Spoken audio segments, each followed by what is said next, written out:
Greetings. Just here enjoying a beautiful sunny afternoon along the Barlow Road, or the historic Barlow Road.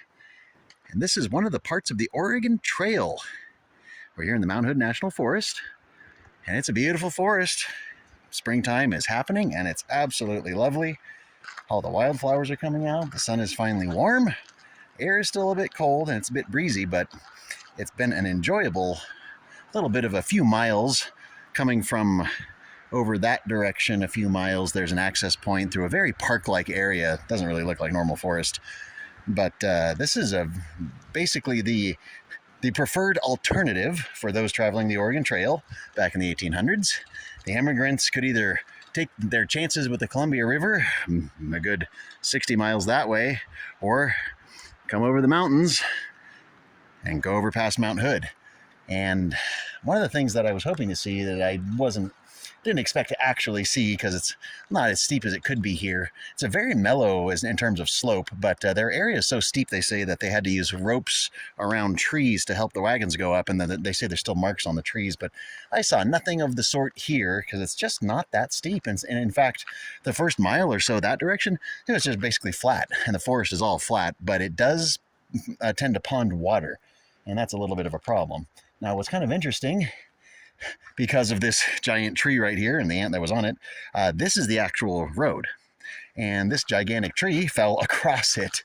And you can see this giant tree right here, this one here, there's sections that it's cut into because that came across this part of the road a long time ago. Now, this one's come across, and people have just gone around it. Any of these blockages, people just make a little route through the forest like this around it. And so there is a way through, but I have been on this on foot. I'm out on a little jog, making a nice personal connection with the Oregon Trail history because, well, let me backtrack. It's a very rugged road, and it is a little easier on foot. You can definitely get through it on foot, but if you have a large vehicle, you might not get through. There are very narrow places where you physically can't get between the trees or the logs that they'll cut a section of log out, and then there's a butt end here and a butt end here, and it's like maybe 6 feet between them. So a big vehicle, you're going to be scraping your top, you're going to be scraping your sides. If you hate your paint job, sure, take your vehicle down here, but you will need high clearance and definitely four-wheel drive, because there's some very muddy sections. It's not graveled, it's just dirt and rocks. So if it rains, you could be slipping and sliding all over the place, and you can see where the big tired treads of some vehicle of some kind or another have torn through here trying to make it.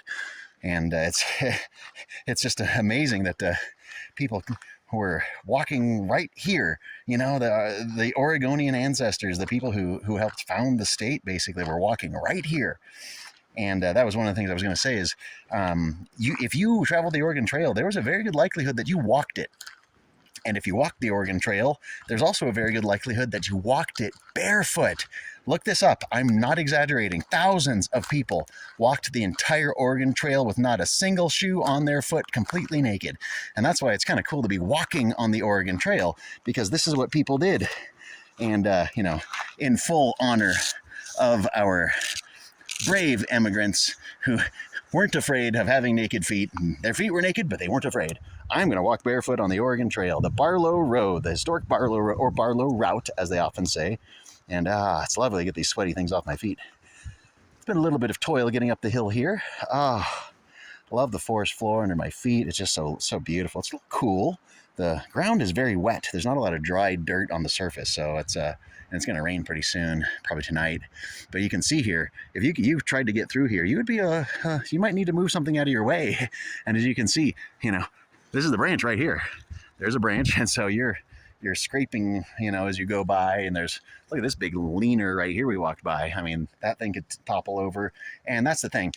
You could have trees come across the road any time of year, and there's no way around. And you're like, well, I guess that's our trip on the Barlow Road. The upper section here, where you kind of meet the pavement again, I think it's pavement. I couldn't get down because it's been closed for a couple of years due to a fire. There's a campground. You can camp right next to you could have camped right next to the Barlow Route, the Oregon Trail. And it's very cool ground. The ground is very cool. I'm ashamed of my sandal tan lines. Oh, that's terrible. I need to go barefoot more often. Sadly, the entire route that I've been on has had, yes, trash all up and down it, even pieces of vehicles. So, it is a little bit treacherous on your vehicle. But I mean, look at the size of this thing that came down here and it was blocking. So there's another one. There's two blocking this section of the road, but nobody's coming down here. So I wonder how long it's been since anybody actually set foot right here, actual bare feet right here. How long has it been? Maybe nobody has come out here barefoot. I don't know. Do you know anybody who voluntarily goes barefoot on the Oregon Trail, the historic routes, just to make that connection? I've never heard of it, but I don't spend too much time online. I'd rather make my own adventures instead of watching other people's. So this has been very thrilling to me, jogging along through here, through this beautiful forest. Oh, it's just absolutely lovely.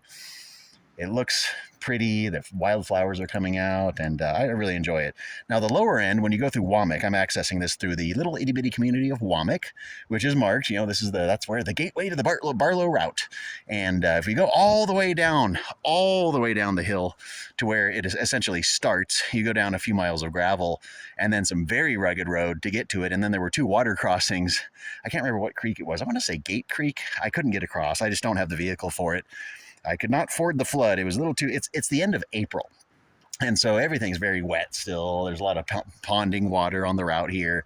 And that can be a problem. Even if it rains in the middle of July, it could pond up and this could become very, very treacherous and slippery. So four-wheel drive, high clearance, and preferably a beater that you don't care about. But there's a bajillion places to camp that people have developed all up and down here. So I guess if you wanted to disperse camp right along the Oregon Trail like they used to. I mean, I'm sure people camped out all along here, and it's been so cool and thrilling. I love connecting with history. I love getting my feet on the ground, literally on the ground, and actually experience it. And this is my second barefoot taste of the Oregon Trail. The section, the other route, the alternate route where the Oregon Trail finally crossed down across the grass plains and met the Columbia River. There's a little section there that used to be marked, and you can stand on it there and kind of go, wow, this is where they finally were like, so this is the Columbia, whoa. And what they saw was probably a pretty rugged river, although it was late in the fall, so it could have been fairly low flow at that point. Maybe not as epic as it normally would be, like in the spring freshet. But nobody would be coming down here generally as immigrants this time of year, I would think, in spring. But that doesn't mean that it wasn't traveled that time of year, because it was just a route. It was a toll road, basically. You could use it anybody could use it if they wanted to. Like they needed to get over to Portland or the Willamette Valley, but way back in the day, and went, we're not trying the Columbia. We're going up over the hill. And they would come up here, taking who knows what. But I'm just picturing these Conestoga wagons coming up here along here, and it'd just be the coolest thing to see that. Like, wow, I'm like getting goosebumps just picturing that. I mean, could you imagine standing here and suddenly you're clump, and the clatter and the rattle, and you see these oxen come around the corner, and then there's the white of the wagon here, the white, the wagon cover. You're like, wow, I think that would just be so cool. So cool to see that. But boy, it would be treacherous if they were to reenact it now. This is a pretty rugged road. They might need to do some maintenance to make it so they can actually get through. But I should probably get myself going and get back to camp and maybe get some dinner going.